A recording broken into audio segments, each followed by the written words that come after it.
Arthashastra goes on to mention the golden rules of maritime trade, what you should do, how you should do, and what all you should not do, etc. But it also speaks of the type of ships that can be used. Ashoka's primary interest or the main reason for capturing Kalinga was the ocean trade or the maritime trade of Kalinga, of a very strong navy which backs it up. Because otherwise, right, let's say when we look at our ocean trade from the east coast, it not only goes to the Suvarnadweep, it goes to Ceylon, it goes to the African ports, the Egyptian ports, and then far up to Mexico and Peru also.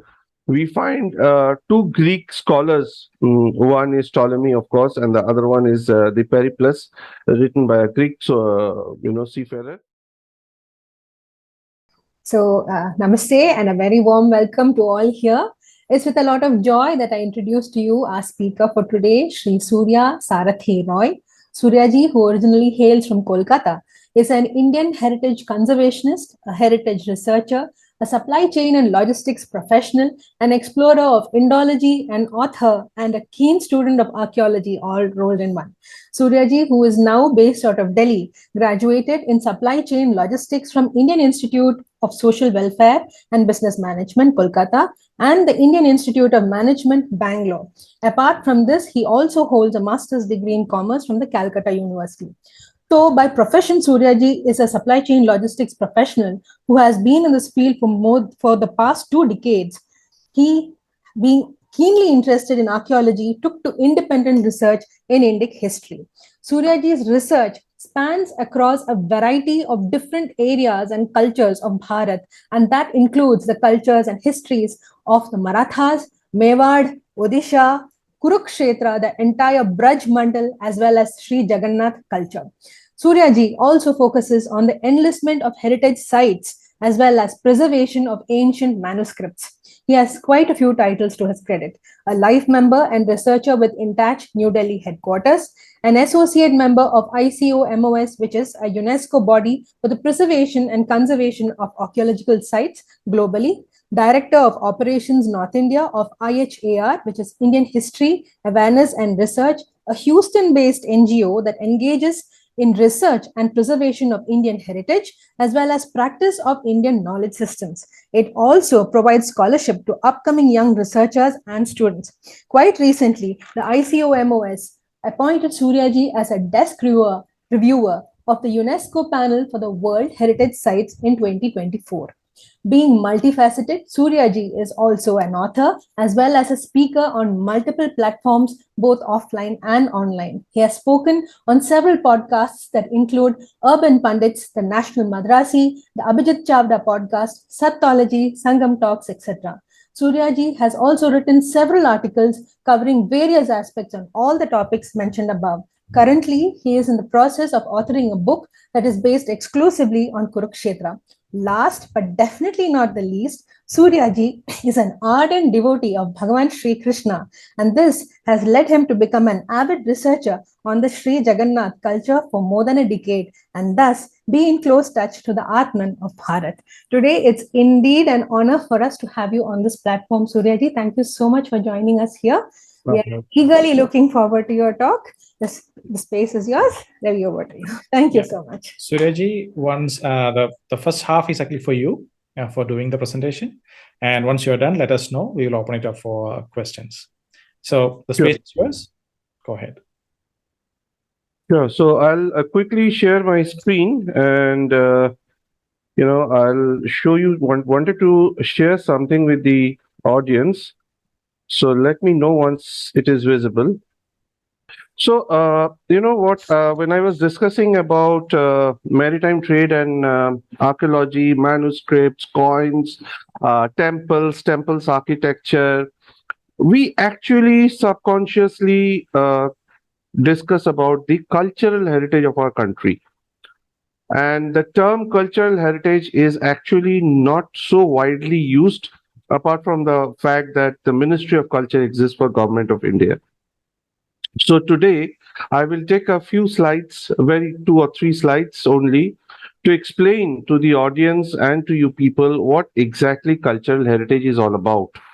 So in the picture, as you can see, it has got folk dances, it has got manuscripts, it's got the temples or built heritage for that matter, the architecture of it, the kunds and sarovars which form the natural heritage, the forts, the art forms, and the other forms of natural heritage. So let us try to understand what our cultural heritage is all about. So this is a small presentation of the definition given by UNESCO on cultural heritage, which comprises of, as you can see, the natural heritage and the entire. Sorry, just a minute. I'll just point. Yeah. So as you can see, there are two parts to it. The cultural heritage consists of tangible and intangible part. So tangible heritage consists of the coins, manuscripts, ancient texts, iconography, built heritage of all sorts, and then of course the natural heritage. So anything that you can feel, touch, see, etc.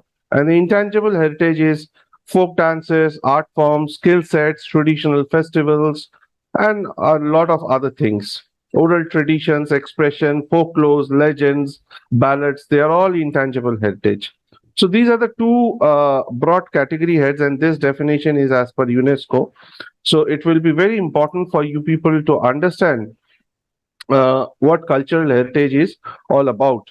So it consists of tangible and intangible both. So if somebody is talking about a fort, it is also a cultural heritage. But if somebody is talking about a legend for a particular site, that is also a part of the cultural heritage, to break it down in a most simplistic term.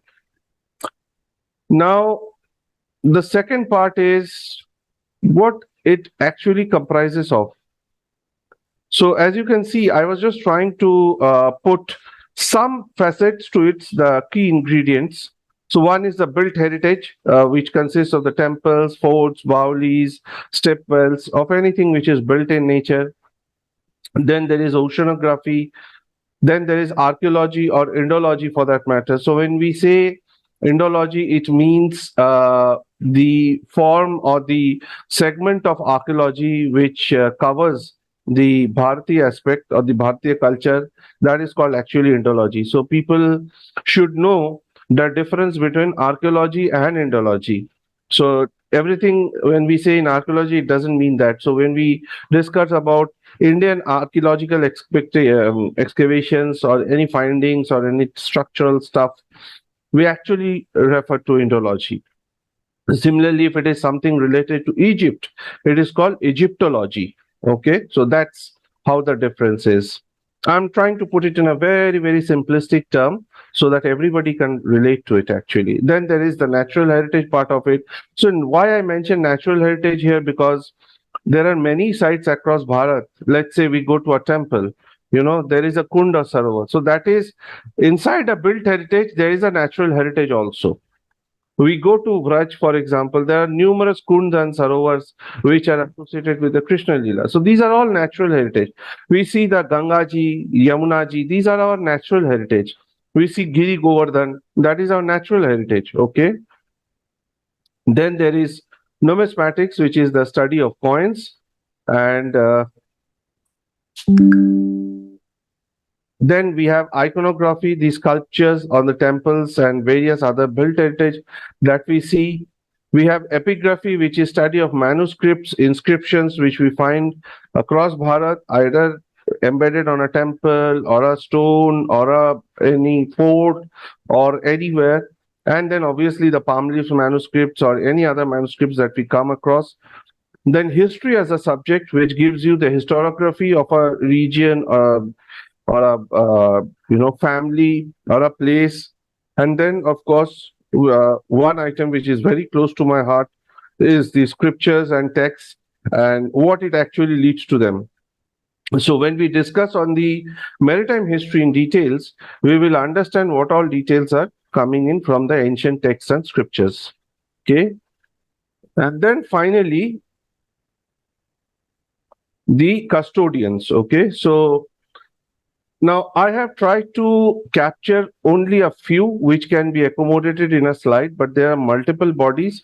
But I've tried to kind of, capture the key bodies which are today our custodians, which gives a record of all our cultural documents, heritage, pictures, everything which is an ingredient or a essential element of cultural heritage. So first is ICROM, the International Study for the Preservation and Restoration of Cultural Properties. Then there is IGNC, Indira Gandhi National Center for Arts Ministry under the Ministry of Culture. We have GORI, the Bhandarkar Oriental Research Institute, the Deccan College of Archaeology, ICOMOS, where I am a part, the International Council of Monuments and Sites, formed under the Geneva Council of 1974. Then there is NIO, National Institute of Oceanography. Then there is NCSM, National Council for Science Museums. Then there is the National Manuscript Mission, which is primarily for epigraphy. Archaeological Survey of India, which we all know, and then INTAC, Indian National Trust for Arts, Culture and Heritage, where also I am a part.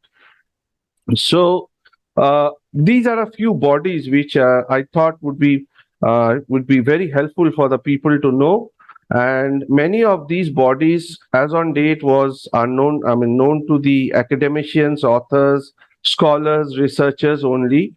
But I thought of sharing the name with this audience because it is important for everyone to know that who are the custodians of our cultural heritage, so that if anybody, Indian Constitution empowers each and every one of us as a protector of our cultural heritage. There is an article on that, basically. I don't remember the article name, but it becomes essential for not only for the government or the respective state bodies, but for each one of us to be preserving for our conservation or preservation of our cultural heritage. But we go around, we observe so many things, we click photos, we write articles, but it's all futile until and unless you bring it to the foray of all these bodies who are actually responsible for the preservation of or conservation of the heritage part of it. So unless the audience knows whom to approach, which body to approach, how will they do it? So it is essential to empower the audience with this knowledge so that whenever they are traveling anywhere in the country, they are able to contribute their bit by passing on the information to the right set of people and the right set of bodies for that matter. So this is, from my side on the presentation part of it. So now let's go to the discussion. Now, we are talking of today the maritime history of Eastern India or East Coast for that matter. So this is a vast subject, and since we have already agreed to break it up in multiple sessions, so I would like to kind of, go slow on this in a phased manner, in a structured manner, so that it becomes easier for our audience to understand and relate to what we are discussing.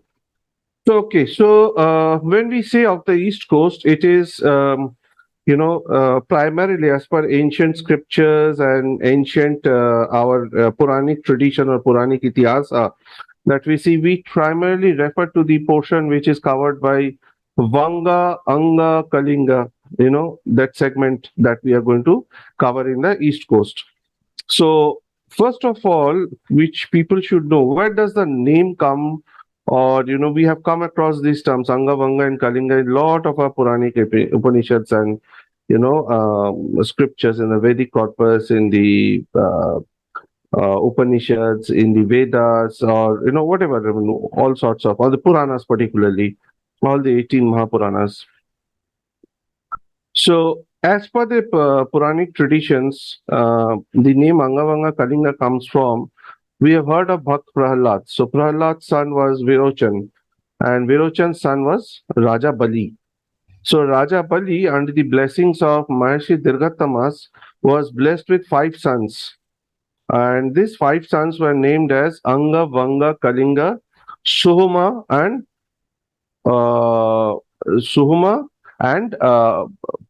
Pondra. Okay, so all these 5 sons actually had set up the capitals or the kingdoms, their ruling kingdoms in these areas that we see today. Anga, Vanga, Kalinga, Sohama and Pondra. So Anga, in terms of geographical classification that we have today, in a most simplistic term, Anga Angadesh, which we all know, Maharathi Karn was the king. That primarily you can say the portion of Bihar and Jharkhand. Okay, Kalinga, as we know, the Utkal part, the Orissa of today. Vanga is actually a combination of the West Bengal that we see today, uh, parts of West Bengal, and the eastern Bangladesh, or the Bangladesh today, East Pakistan or Bangladesh today. On the other hand, Suhuma refers to the upper tracts of North Bengal, let's say around new north of more northern to the sides like Siliguri and all that area, and Pondre is around Vardhaman and Vardhaman onwards to Kuch Bihar, all that stuff. I mean, the texts differ between themselves, so I'll try to give you a rough idea of what all areas are this. So that's Anga, Vanga, and Kalinga. Now, in Valmiki's Ramayana, Vanga as a region finds its mention as a part of the part of the kingdom of, Raja Dashrath. On the other hand, if we look at Mahabharata, which has a greater explanation of these areas, or or the descriptions of these areas, so the kings of this confederacy, Anga, Vanga, Kalinga, Pragjotishpur, they use the Uttarapath to travel to the war of Kurukshetra field. So Uttarapath actually covered from Tamralipta Vandar, the natural harbor that we have today, the place Tamluk that we have today in Midnapur, to Taxila, okay, or Takshashila. So that was the Uttarapath, and Swayambhu Manu in his manuscript, Manusmriti, gives a very detailed description of these trading centers or the towns, key towns which are located on Uttarapath. Be it Magad, be it Surasen, which is today's Mathura, or any other city for that matter.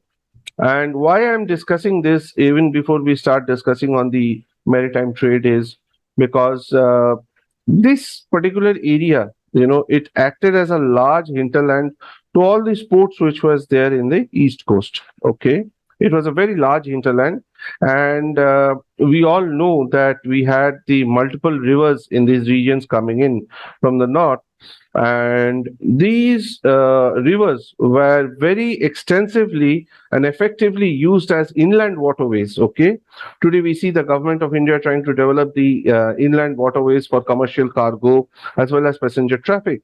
But what is very important for us to understand that this inland waterways was so highly developed in those days that it was used extensively not only for passenger traffic but for commercial cargo as well. And we had ships and boats primarily designed to travel in these waters apart from whatever we are there seeing in the sea. Okay, so we'll cover that in our next segment where we talk on the type of boats that were there. So this is one part of it. The second part of it, which is important for people to understand, is what is that coastline that we are going to discuss. So we are going to discuss the coastline, which is around 600 square kilometers, stretching from the mouth of Ganga to the mouth of Godavari. Okay, the east coast. That is what we are going to discuss. And this will obviously have two natural harbors, very big natural harbors of those days, which is one is Tamralipta, the other one is Chilka or Chilika, today's Chilka. Okay. Plus, there are other ports also, which we will cover in the due course of our discussion. And what is important here to understand is people used to travel, or cargo used to travel, not only between these ports, but cargo also used to come from as far as Kashi or as far as, Indraprastha over here, using the inland waterways. Businessmen, traders used to bring their stuff from Kashi till here by the inland waterways, get it loaded in the ships, and then travel to Middle East or to the African ports or to the Egyptian ports and deliver them over there and do their business stuff. There were seasonal times when these boats used to cover, depending on the weather conditions, current conditions, and they used to utilize those winds which more normally would be flowing in some direction or the other to facilitate the movement of the ships.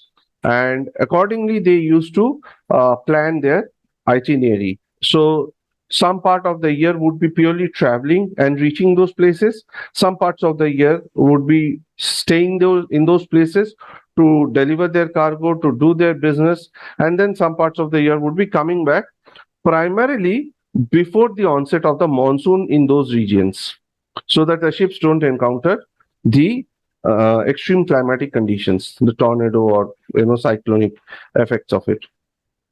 The next part is, in this process, they obviously, as you can understand, they would be obviously very, very adept in navigational techniques which are very organic in nature.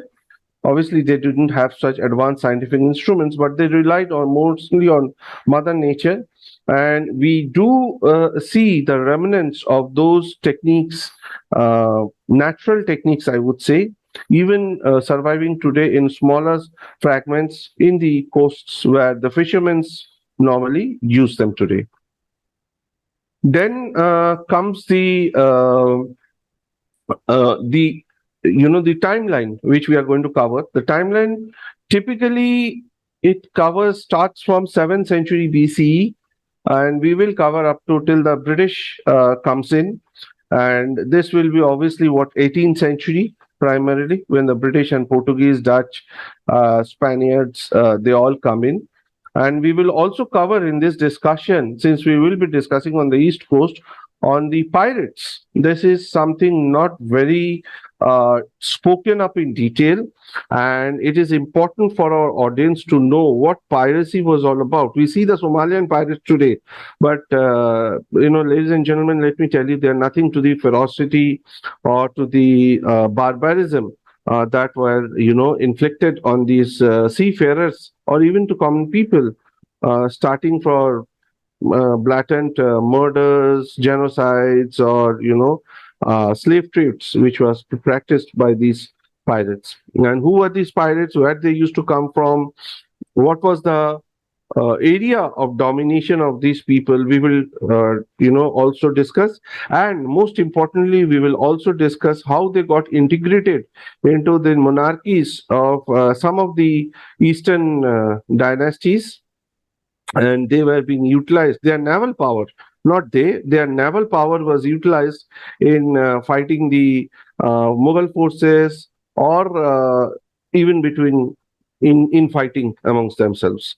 So we will cover that also in details. Okay, and then comes the type of ships, which all documents we come across, which all techniques we come across in those ships, how they used to do their navigation once the ship starts to sail. What are the festivals today held in commemoration of those journeys, of all those braveries of those seafaring people, and the sacrifices they used to make? We will cover them as well. So this is in a nutshell that we will try to give a fair bit of understanding to our people, and I've just given you a very broad understanding of the structure that we are going to discuss, in terms of giving you slight insights into the Puranik Itihasa, where it comes from, how it used to happen, and then take the ball around. So for today, I think this is good enough, Ravi Shankar ji, to give a very broad structure of the subject, because the subject itself is so huge. If I start picking up things and start discussing, the audience will not feel interested, and they have to be brought out in a very chronological manner, in a very structured way, so that they understand that what we are discussing. Otherwise, these discussions will be futile. And that is why I decided to give you a very broad framework of what all pointers that we are going to discuss. And then in our subsequent discussions, we are going to touch each one of them and run them through the audience. So let's then touch upon the fact that which were the ports that were there. To start with, we'll start from the far end of the port of Tamralipta, or which is the current day Tamluk. So Tamralipta port used to be a very natural harbor, okay, and even today, if you see the ocean operations, shipping operations, it normally not all ports will call the mother vessels. The bigger mother vessels will not reach all the ports. It will come into a few specific ports which has deep water, very high depth of water and the infrastructure. So Tamralipta was one of those ports which was calling the mother vessels directly, and they used to come from various corners of the world. Obviously, primarily not only the dispatches but also the incoming load. And the Tamralipta Bandar was connected very nicely by the inland waterways to the Ganges. And this used to give a very good advantage to people in the north who want to, or traders or manufacturers in the north who used to use these inland waterways I was sharing to bring it in various type of boats depending on their loads, offload it over here, and then load it. Now, interestingly, Tamralipta finds a lot of mention in the Puranic Itihasa also. Let's say in Mahabharata, in Draupadi Swamvar, the prince of Tamralipta was there. Okay, the confederacy of in the Kaurava forces also had forces or king of Tamralipta fighting for him. Then if we come to a little more advanced in, let's say, around 1st century, 2nd century AD, we find two Greek scholars. One is Ptolemy, of course, and the other one is the Periplus, written by a Greek, seafarer. In both these texts, the mention of Tamralipta is found by the name of Tamilitis. Okay, they mention Tamilitis, and they also give you a detailed description of what all items are being traded from Tamralipta, what kind of ships and where all they are going, and a bit of natural descriptions around the ports which are there. So primarily, we had this spices, salts, silk, ivory, diamonds, at times going in from Tamilitis or Tamralipta. And Tamralipta continues to be a port till I think 11th or 12th century, when there was a lot of sea trade happening from these places. Then slowly, after a period of time, when the rivers were flowing, changing their courses, the depth of water was going down in these places. It was then the port slowly started losing its traffic. The other big port, for my research, one of the biggest contributors to the fall of the traffic was primarily the piracy part of it. And the piracy, of course, contributed not only to the fall of Tamralipta, but for all other eastern ports, because that was an area which was, all the pirates used to be moving around and destroying ships, attacking people, taking them slaves. But in this whole discussion, we also have to remember a fact that until and unless any of the kingdoms, they used to have until and unless you have a strong navy, you cannot sustain shipping or ocean trade for such a long period of time. Okay. So that is one of the biggest essence, which whenever we discuss the maritime history, we are not touching upon that there is a presence. There is the ocean trade, and there is a presence of a very strong navy which backs it up. Because otherwise, right, let's say when we look at our ocean trade from the east coast, it not only goes to the Suvarnadipa, it goes to Ceylon, it goes to the African ports, the Egyptian ports, and then far up to Mexico and Peru also. So you cannot have such a long journey such a devastatingly long journey, stretching for so many number of days and so many months, until and unless you have a navy with you and a very good understanding of navigational techniques and very strong ships per se. Okay, so we will have to complete that. Understand that. Then comes from Tamralipta, there were connections to the northeast also using the inland waterways, right?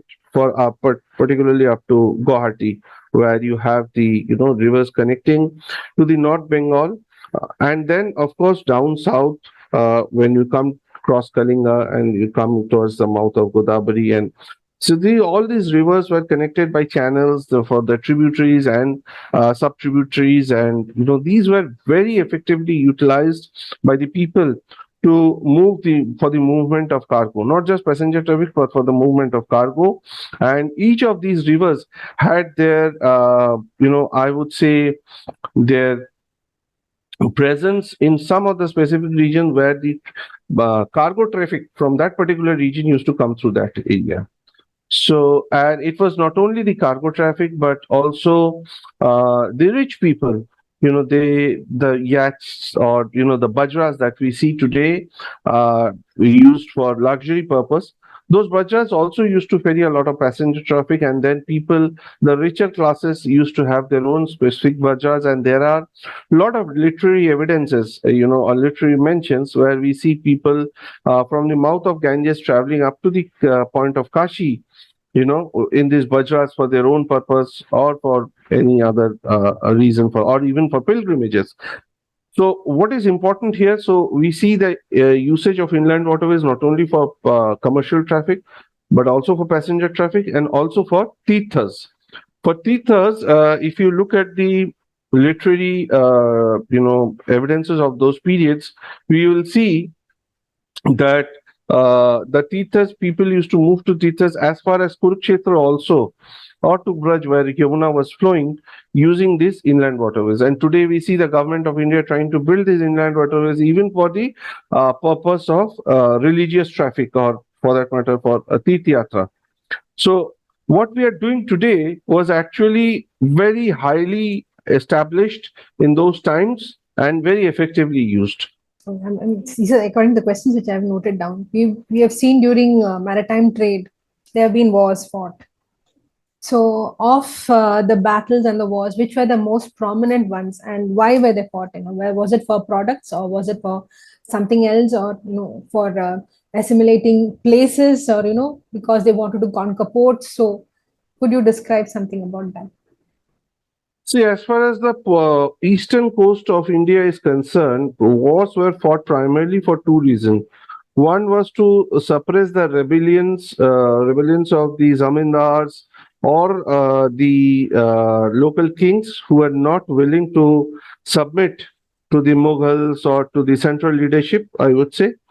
And the other reason why wars were fought primarily was to get hold of the ocean trade or the ports. The classic example is Ashoka capturing Kalinga. Ashoka's primary interest, or the main reason for capturing Kalinga, was the ocean trade or the maritime trade of Kalinga, the flourishing ocean and maritime trade. He wanted to get access to those ports and directly control them, put an entire monopoly to it. But on the other side, if you see the battles, the huge battles which had been fought in eastern India, around inland waterways or this thing, they primarily where the Mughal forces were fighting the local kings of Bengal, be it the Mughal governor Raja Man Singh or Islam Khan, trying to subdue them under the reign of Akbar and Jahangir. So these were the times when battles were mainly fought, and these used to be very, I would large-scale battle, where completely naval battles, I would say. All these battles, 80 to 90% of them were naval battles, where the fate was decided by the naval powers. Okay. So, they have a lot of names when we discuss and delve more into it. When we discuss the piracy part of it, we will capture those battles in greater details. to give you a feel of how the local rulers used to take the help of these pirates, assimilate them into their main naval forces, how they used to fight, and then, of course, what were the results? Were they successful? Were they not successful? And what are their effects, sub effects? Yeah. Thank you. Suraji, actually, in the beginning, you were mentioning about Bali and his 5 sons, Kalinga, and all that. I have my doubt is that, correct me if I'm wrong. Bali, in my reading, my understanding is that it's the Bali's kingdom was Brugugacham, which is close to Narmada in Gujarat. And I am seeing that actually most of his sons, actually their domains were in the eastern coast, whereas Bali's kingdom was in the west. Do you see any particular reason for that? No, I don't see any reason, because whatever I have found, it is they had set up the kingdom, they had named it after their names, and that is how the traditions have flowed. As far as their kingship is concerned, as far as their military conquests are concerned, I have not honestly delved into that in greater detail, because I was trying to find out the sources of these names from the Puranic Itihasa. How did they get the names? And that is how I have came across. Now, when I got those sources and the reasons for these names, obviously that I did not work on the military conquest of all those 5 children, or why they opted to find out from the eastern coast, all that I didn't discuss, get into that greater detail. So I'll be very honest there. But what I can presume from your question, that if Bali had his kingdom around central India, so central India is not very far from eastern India. To even today, Chhattisgarh is counted in eastern India, for example, whereas Chhattisgarh has been a part of Madhya Pradesh, which is central India. So that ways, in those days, the geographical connections, the geographical limits, was this thing. For example, I would say, let's say Sri Ram, when Sri Ram started his exile, he traveled across Bharat. He started from Ayodhya, came right up to Kalinga, touching the borders of Bengal, passing through Bengal and Odisha, going to the forests of Jharkhand, and then reaching down south or to Dandakaranya, into central Asia, central India, to Dandakaranya, and then setting up it in Panchvati. Similarly, the Pandavas, when they traveled, they also traveled across Bharat. They went up to as far as the northern Bengal, or to eastern in Assam, also parts of Assam. Maharshi Parshuram went up to Arunachal Pradesh. So, but Parshuram was in north. Then he set up his kingdom in south.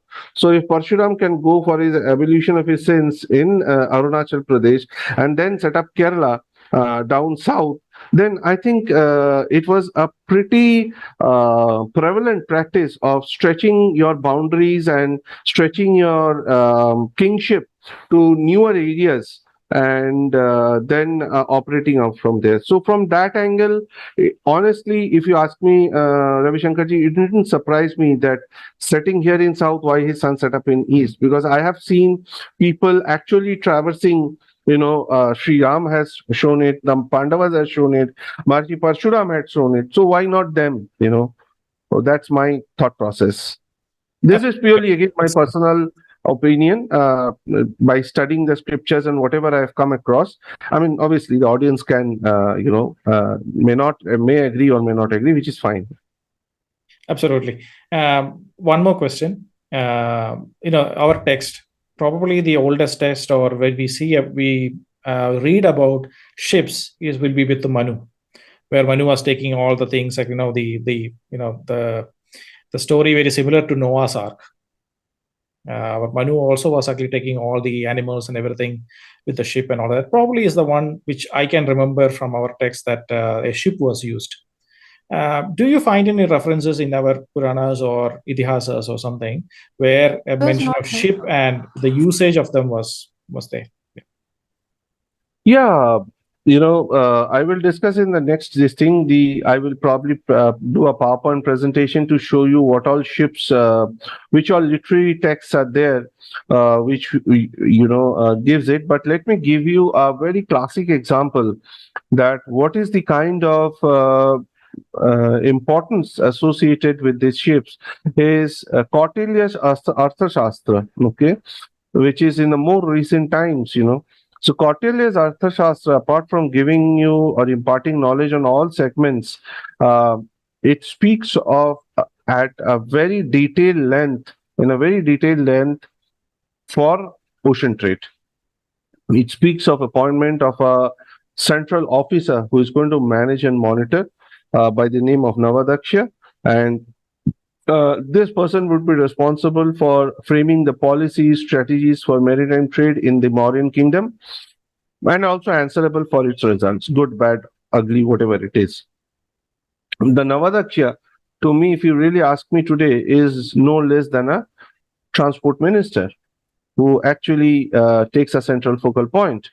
It also goes on, the Arthashastra goes on to mention the golden rules of maritime trade, what you should do, how you should do, and what all you should not do, etc. But it also speaks of the type of ships that can be used.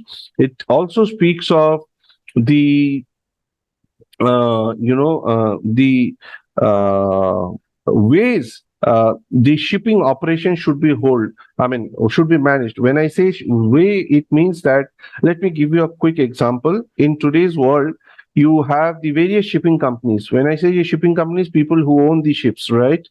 So there is a shipping guild. I don't know if you have come across this word. There is a shipping guild or a conglomeration of ship owners that is called a shipping guild.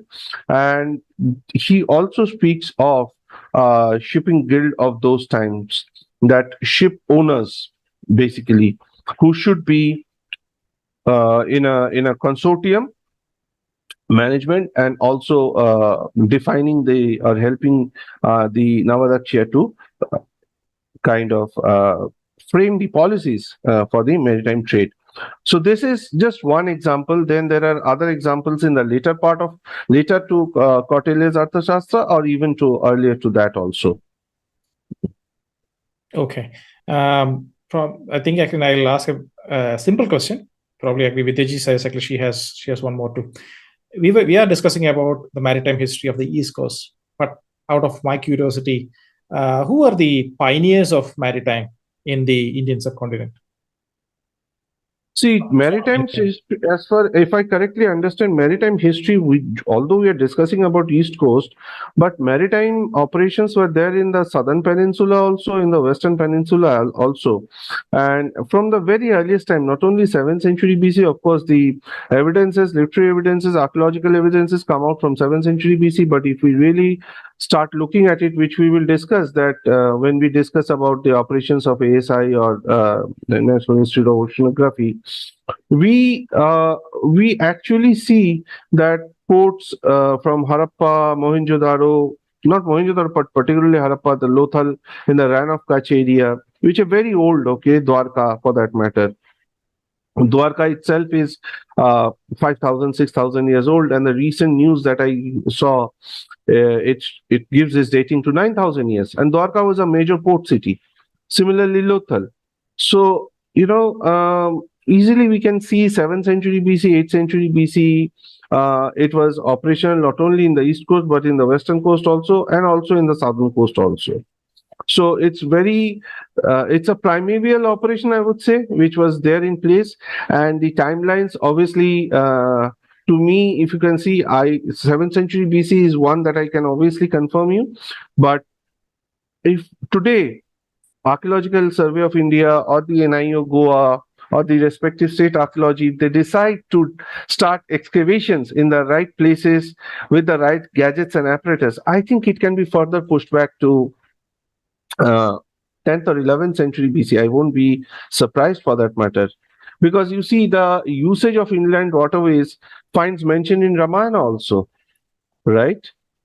In Ramayana also, usage of inland waterways is. In Mahabharata also, inland waterways is extensively used. I mean, obviously for passenger traffic, it is, Sri Ram crossing the Sarayu, or Devbrat going to the Ganges, and the other this thing is happening. So many incidences and all that. Even Balram traveling across the Saraswati, which is drying up, and he can see people who are using the Saraswati not only for religious purposes but also for commercial purposes. So all that description can be seen, right? And obviously, you can 7th century BC, if you really ask me, is a more conservative figure. So that's how it is. Absolutely. Vidyaji. Yeah. So, Suryaji, this is a statement. Sea power was always the deciding factor in colonial history. Even when it was exercised from far off, it altered the course of history. So, could you give an example where something like this happened, where you feel that because of what happened at sea, or, the sea power being exerted, the course of history itself got changed? Was there some incident like that? See, since we are discussing to maritime trade, I will restrict my points to maritime trade only. As I said, carrying on maritime trade for such a length of time to such vast areas, touching upon so many various ports, is not possible without having a strong naval power. Point number one. So we must understand that very clearly. So, and when you have the strong naval powers in place, we already spoke of the Colonial War, which was primarily fought to get access to those ports. And it is not when we discuss the piracy part of it, I will also share the battles that were fought to get access or subdue the regional powers and bring it under Mughal rule, which started from Akbar on the eastern India. And there you will see that how the naval powers changed the course of history. Okay, what it was and how it shaped up. And obviously, nobody is running away from the fact that eastern coast is the place where the European mariners dropped in. They started their tradings, and including the British East India Company, including the Dutch East India Company, including the French East India Company, all started it from here. Somebody in Balaso, somebody in Tamluk, somebody in Pipli, somebody in Manikapatna. And there are many incidences of that. We can pick it up.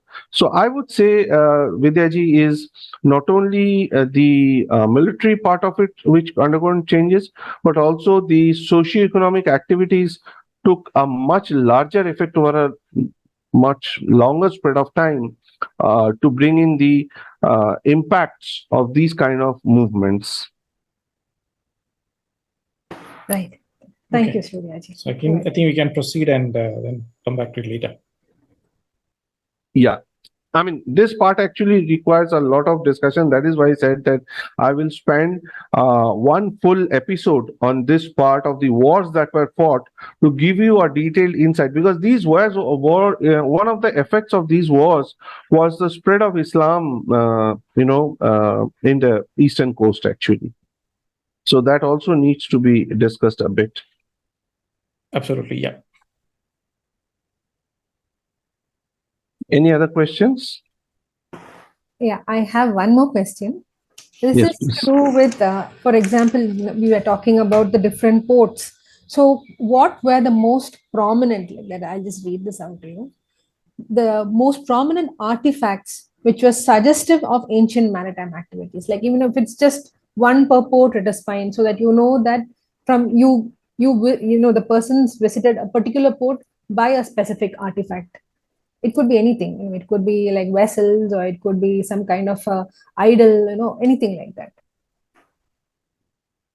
See, archaeological excavations that have happened since post-independence or prior to independence by eminent archaeologists like Dr. B.B. Lal, they have unearthed iron caltrops, Roman medallions, coins, artifacts, Chinese porcelains.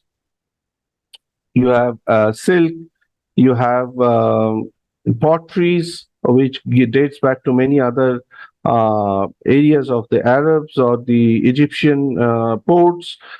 There's some Greek artifacts also which has come up.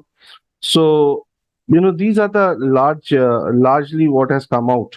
And there are descriptions which clearly speaks of what all trade, was being conducted from here, what all products were shipped out. So I will give you a very detailed site of that as well. And in the process, as I keep saying, we need more and more excavations to actually establish what all items we can come across, or what all items were there. I mean, for that matter, Dr. B.B. Lal, just to give you an example, elaborate with an example, when Dr. B.B. Lal started his excavations in Sisupalgarh, which is right in the center of Bhubaneswar city, the ancient fortified city. He came across iron caltrops. These iron caltrops finds mention in Kautilya's Arthashastra. These iron caltrops at that point of time was used by the Roman armies in the Roman establishments. So and they were also found in in Shishupalgarh. So obviously, greater discussions, greater research is required to establish the fact that how these Roman caltrops or medallions reached the far east corner of Bharat. And what were their usage? Were they used for military purpose? Were they came in as a part of the merchandise which was getting exchanged, or how did it reach? Till now, honestly, there has been no detailed study on this till now, even by the NIO. And it does require a lot of excavations and more research to dig into the findings of what kind of usage and how did they reach this part of the countries. Yeah, I hope I have been able to substantiate a bit more on this with this example. Yeah. It's fine. Yes. It's clear. Thank you, Yes. Suraj. And those who are in the audience, actually, you can raise your hands and come up for questions. The floor is open. Surajji, actually, if I can ask you, you were mentioning about the navigational skills, and we were going as far as different islands and going up to Mexico, Peru, and all that. See, me being in Australia, I am seeing that there are a lot of shipwrecks in Australia which was actually going to Malaysia or going to Indonesia and all those places. They got diverted because of their lack of skills, and they came to the Australian shore and perished. Many of them we see like that. So when we say we have been able to cross the Pacific Ocean and go out to the other end or to Mexico and all, that would have got actually a very exceptional skills to do that during that time, especially without the modern techniques and all that. How is it possible? See, I'll first touch upon the shipwrecks that you mentioned. Okay. If you have seen the Abhijit Chawla podcast, there I have mentioned that between 1822 to 1900, this is a data which is there in the archives of the Indian Meteorology Department also, that the eastern coast was battered with a number of super cyclones and flood. Okay, and which resulted in a lot of ships drowning in the nearby ports. And today, whatever shipwrecks, there are some 130 plus shipwrecks which are already located by the Britishers. Their exact geographical location, lat longs, everything is given. The government can itself do the excavations, underwater, excavation, or even they can engage private parties like it is done today in Europe. Now, having said that, today nothing has happened in that segment. Not a single shipwreck has been unearthed from under the seabed. It has got bullions, it has got artifacts, it has got military maps. So many other, rich treasure haul is there. And if these shipwrecks are being, done with by the government, I'm sure that will alter the course of history, or even give you such exciting insight that it can change a lot of narratives. So that is one very important thing, and I think the government of India should focus on at least bringing up these shipwrecks. Now, this is one thing. The second part is that we were talking of the navigational skills. So when we discuss on the navigational skills, but I slightly touched upon it, these navigational skills that our forefathers used to use were primarily very organic in nature. Okay. So means I will give you one example. Let's say, how do they used to predict super cyclones or cyclones hitting the sea by seeing a lot of jellyfish floating on the water, by seeing a lot of fishes floating on the water. Or they used to have the specialized trained birds which used to locate the shores. And if those birds used to come back and don't used to fly, not go too far ahead, then they will obviously, these birds were some had some natural capabilities, and they obviously will give you certain signs. Now, having said that, in spite of all these navigational techniques, was it not happened that ships didn't drown? Of course they did drown. Of course they were failed. Of course they were failed. People never used to come back. That's why wives used to hug their husbands and do an arti for their well-being when they used to start from the ports. These descriptions, plenty of such descriptions are there. Then one of the important practices from particularly the Kalingan people used to use was placement of a Devi Murti on the starboard side. Okay, it can be a Bhattamangala, it can be basically a Devi Murti who gives you protection against the sea, the natural disturbances, natural calamities. Okay, why did they used to put this Devi Murti? Because they knew that in spite of the ships being strong, in spite of they doing a very organic approach to locate this thing, they still have a lot of exposure, lot of vulnerability to these natural calamities. And in order to protect from that, they used to have this Devi Murti with them, sitting right on the starboard side, on the top of the ship, so that she clears everything for them. You see?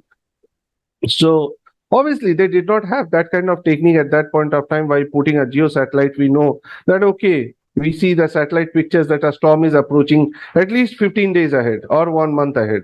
And we name it and we remove the NDRF removing people from that side. We never used to have those examples. Even India did not have these till as late as 1999 or 2000. That is why we see the super cyclone which hit Kendrapara and other regions in Orissa. It was a devastating super cyclone. It killed 30,000 people. So yeah, in spite of everything in place, they reaching those high, those kind of distances, the vulnerability, the exposure was still there. It was never foolproof.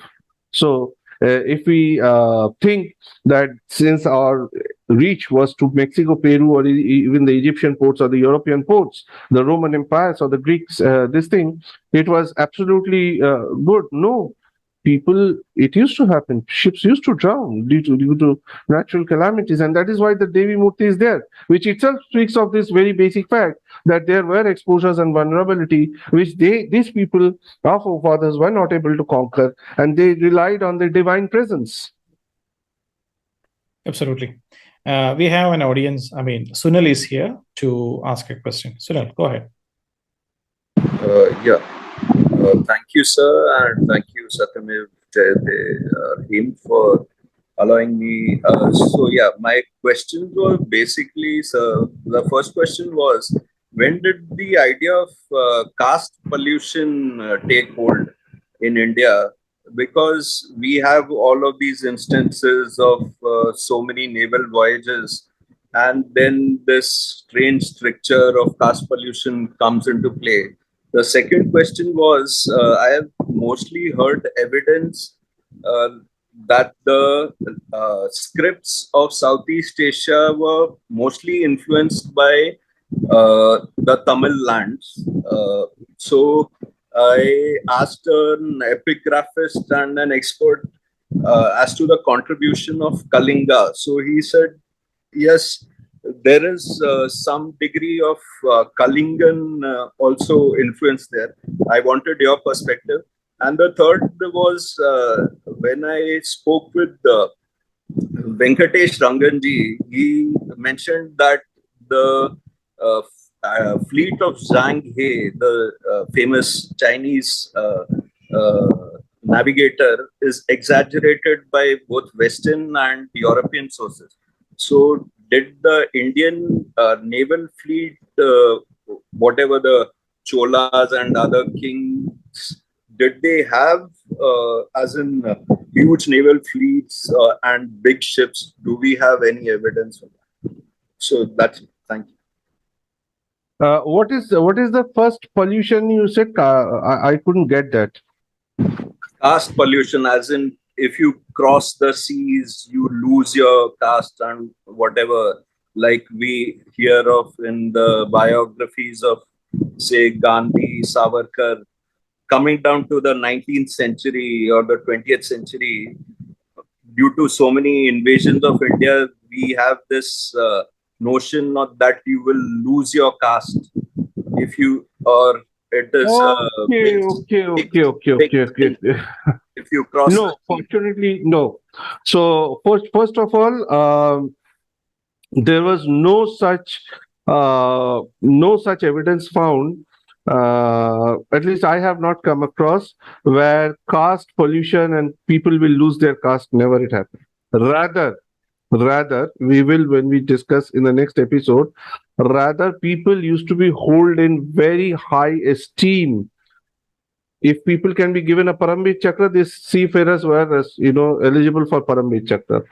In Kalinga, these people used to be called as Oriya Sadabas, or their capability to seafare in these difficult circumstances, they used to be called as Kalinga Sahasika.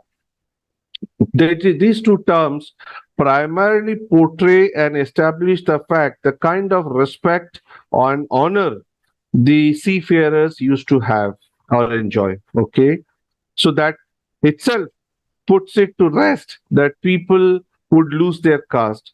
This primarily, I would say, was an implant by the European European colony, for the purpose of creating a rift in the Indian mindset, for the purpose of capturing the naval base where Indians should move away and they can take over, because we were the pioneers of maritime trade. They used to learn from us. Okay, I will discuss in all these details in our next episodes through PowerPoint presentations, and you will see that why. And when you look at these details, when you go through all the episodes that I do, you will very clearly understand that what was the policy and why it was floated like that, why such grapevine was put in place, so that हम लोग अपना जगह छोड़ दे और वो लोग हमारी जगह ले ले.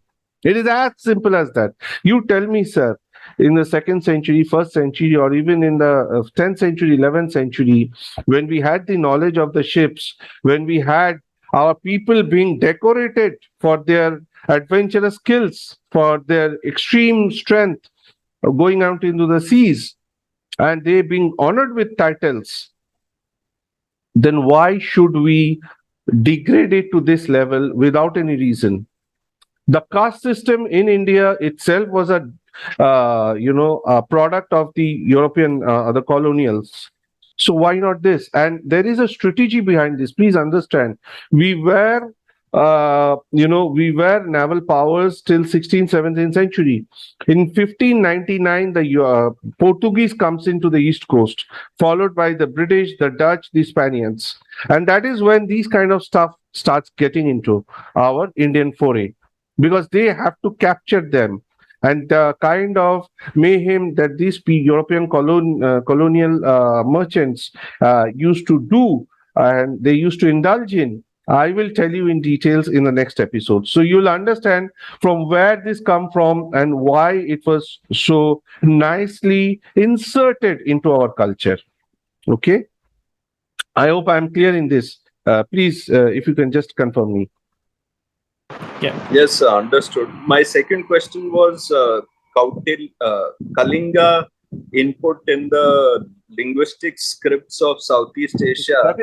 I confirm you. That I confirm you because Kalinga has a very very large and a very considerable impact, not only on the literary part of the Suvarnadip Islands, or which is Java, Borneo, Thailand, all these places, but also on the cultural footprints, or the cultural stamp, which is even practiced today, finds direct linkages to Kalingan culture. That is even prevalent in Burma, and it is also prevalent in the Southeast Asian islands even today. In fact, for that matter, the elephants of Java and Borneo are their ancestors are the Kalingan elephants. Because Kalinga used to be a big exporter of elephants to the Suvarnadip Islands, to the to the Europeans or Egyptians or even to the Arabs for that matter. Somewhere it was a necessity item, somewhere it was a luxury item. Elephants and ivory tusks used to be a luxury item for that matter.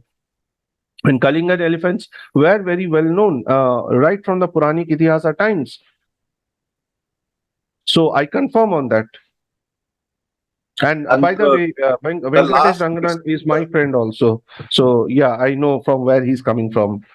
And the last question was the size of the Zhang He fleet is often exaggerated. So, do we have any accounts of Indian kings who had big, as in naval fleets like that? As in most of our records also were destroyed to invasion. So, do we have from Southeast Asian sources or some place? Yeah. I think Venkatesh himself has given a lot of these examples in his book. So I will not, elaborate on that. You can read his book where he has given such examples. But from a maritime perspective, I can tell you, which I was discussing earlier, that without a naval power, you cannot sustain such a naval trade. Okay, and when naval power declined, our maritime this thing was also severely hit because of piracy. We will discuss that also. That how piracy contributed or the effects of pirates contributed to the downfall of the maritime trade in the eastern coast. Even the Mughals faced it, the Kalingan people faced it, everybody faced it, and then slave trade also flourished because of this. So we will discuss on all those details, but please bear one thing in mind very clearly, sir, that without a naval power, you cannot sustain such maritime reach for such a considerable length of time. The Cholas are a classic example, the Kalingans are a classic example, and whenever there has been a decline of naval power, naval power, there has been a decline of maritime trade also. And we will see this in our subsequent episodes as well. So Kalinga would you just see today now. You just see today. Just a minute. You see today, a classic example is the Somali pirates wreaking havoc. So the Indian Navy is rushing there, right? And when the Indian Navy is rushing there, the Somali pirates are escaping. Why do you see that? What is the impact? It has got a direct correlation of what our forefathers managed and what we are doing today. Isn't that so? Agreed, sir. So just the last thing before I wind up, Kalinga would include the present-day northern Andhra Pradesh, the geographic boundaries of Kalinga. So that's my mouth of Godavari. That is why I mentioned from the mouth of Godavari. Okay, fine. Thank you. Thank you, Sunil. Vidyaji, if you have. No, I guess for now I've got only so many questions. So back to you, Ravi. Thank you. Yeah. So, I mean, Suryaji, you were mentioning about the Tamralipta port. So you were mentioning about the motherships coming into the port, and they were really big ports with a lot of depth and all. Me coming from the logistics background again, so just wondering, from a logistics background, which you know, of course. Yes. So I know the motherships actually come into a port. Actually, it has to a depth of 12 meters, 6 meters, 16 meter, or 20 meter, like that. So I'm wondering, the big ships of back in the day, what was what was required, or what made it actually a really big port? See, actually, I'll tell you as far as the big ships are concerned, that technology is lost, okay? We see fragments of those technologies surviving in smaller pockets in Andhra, in Bengal, or in Orissa also, which is practiced by the fishermen. So we get a bit of insight from those days. So this is one thing. The ships used to be really big. They were capable of carrying only men from the range of 200 to 2000. 200 to 2000 seamen. This is apart from the materials, products, whatever. And then the hulls of these ships used to be very big because they were moving elephants.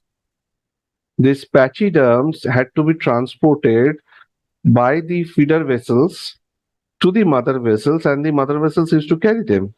So they used to be very large ships, like the mother vessels of today, where you have some 20,000 TEUs being carried, okay, of 40 feet, 20 feet, 36 feet, 32 feet, whatever. And the hulls used to be extensively large, and they had metallic reinforcements also in their hull to sustain to provide strength to the body. You see, so these are the fragments of it which come out even today, but largely this technology is lost.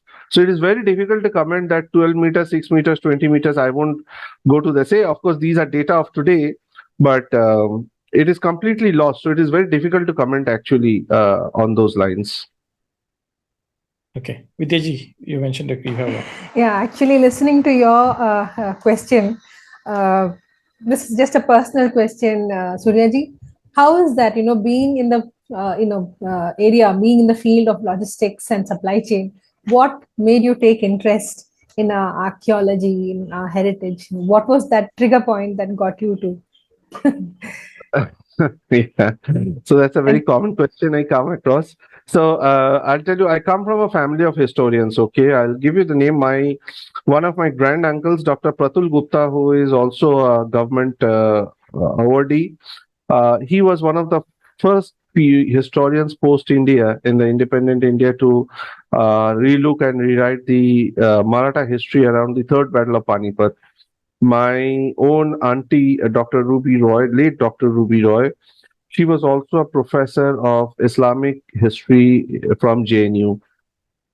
So history was there in my blood, and I felt a natural attraction from my childhood days. So let's say as a class 8 student, I used to get 90 plus marks in history because I used to consult at least 5 or 6 books for one chapter. That was my interest level. The research started by default. Naturally, it came to me at a very early age. So naturally, I was a researcher.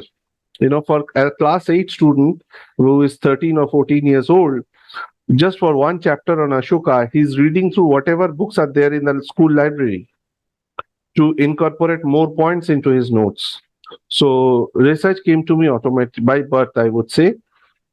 Secondly, this continued when I grew up. I started traveling to places, doing site surveys of temples, natural heritages tied to temples, understanding the local folklore, legends, the sources, literary sources associated with it. And then when I came into the foray of Sri Jagannath culture, I started doing my research on Jagannath culture, and it is as such a subject, Jagannath culture, that eventually, once you put a hand into Jagannath culture, you will put a hand into the entire Kalingan history. Because without that, you cannot understand Jagannath culture, because that is the state deity. This is one thing. Then I came to Braj as a Krishna devotee. When I came to Braj, I moved about in Vrindavan and the entire Braj Mandal, and I saw the red sandstone, wonderful red sandstone temples being taken down by Aurangzeb, and I felt why and when did this happen. So I started digging into it, and then I went into the Braj culture. Similarly, when I went into the Braj culture, I found a very close connection. Obviously, you'll have to understand, in order to understand the Braj culture, you'll have to understand Mahabharata, Harivamsha, and all these details. So when you read that, obviously Kurukshetra comes in, and Kurukshetra as a place, when I went there, I was fascinated. So that's how I started my research in Kurukshetra. Mewar from Maharana Pratap. I traveled to Haldi Ghati, Divej. I moved around in the battlefields as a part of my research. And the more I did that field surveys, the more interest it gave me. So basically, what I'm trying to say, apart from my style of working is a little different from the others, that I am just not limited to academics. My study spans across site visits. Yesterday also I was in Vrindavan. I came back late in the night after doing a specific survey of the most important temple in Braj. I got some pictures, and I wanted to survey the present condition of those areas, and it was a horrible finding. Anyways, so that's a different story. ASI and Ministry of Culture in Bharat has a long way to go in preservation of our heritage, which we will cover in the later episodes. So that's how it is, Vidyaji. There's no specific reason, but something you can say by birth, something you can say as a part of my working, and jaise hota hai, like, once you start doing something, you put your hand into another thing, and that leads you to another thing. So it's just like that. Sorry. Yeah. I think actually I'll ask the last question. We were discussing about the great maritime history, as in like we are traveling to different places, Mexico, Peru, and all those places. Suvarnadweepa, which is modern day Thailand, if I'm not mistaken.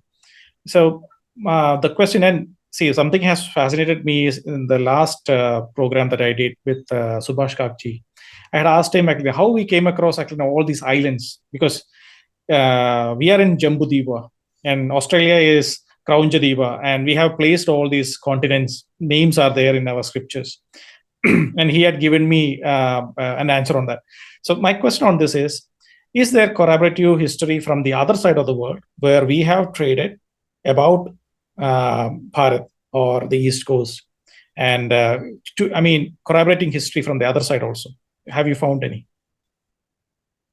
Yeah, collaborative history. And if you look at the literary evidences, I mentioned the Periplus of Athenian Sea or the accounts of Ptolemy. Both were seafarers who traveled across the globe, and they give description of all other ports also, apart from the eastern coast. So it is but natural to that when we talk about our maritime history, we do pull the references from these international travelers as well. And then there is Fahy, and then there is Yuan who traveled to Bharat largely. Then there is Megasthenes, whose accounts give us very big examples of how our maritime history used to treat. Then there are the Persian travelers, the Arabic travelers, who have given you a lot of insight, not only into our temples or forts or wars, but also our maritime history. And they have covered other parts of the world as well. Yeah. So there are sufficient cross-functional literary evidences, cross-continental literary evidences, where which gives a good insight into our, which acts as a literary evidences in establishing our maritime claims. Yeah. Absolutely.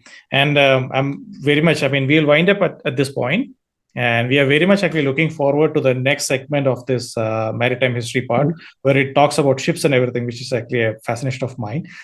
My father coming from the shipbuilding background. So that will be really, really interesting. And we are looking forward to it. And it's been a pleasure to communicate to you. And I hope our questions are all right. Deji. No, perfectly fine. And I hope whatever little bit of insight that I gave you people, because as I said, I want to take it in a very structured manner, in a slow pace, so that all our audiences are able to relate and understand. And I don't want to come across like a scholar who uses too much technical jargons to showcase his superiority and all that. I am not of that. I am a cultural heritage person. I'm a cultural heritage researcher, explorer. So my job is to make things easier for people to understand, relate, feel proud, and get into action. Okay. And that is why I gave you or mentioned about the articles in the Indian Constitution, which empowers even an ordinary citizen for the protection, preservation, and conservation of cultural heritage of the country. Right. And it's just not the different bodies that I shared with you people. So I hope my discussion today has been, useful to all the audiences and you people. Been very, very interesting, Suryaji. And just like Ravi Shankarji mentioned, I didn't know that, Raviji, your father's in shipbuilding. My father's been in the merchant navy. So this is a lot of points, a lot of common points. I have run into a set of mariners, it seems.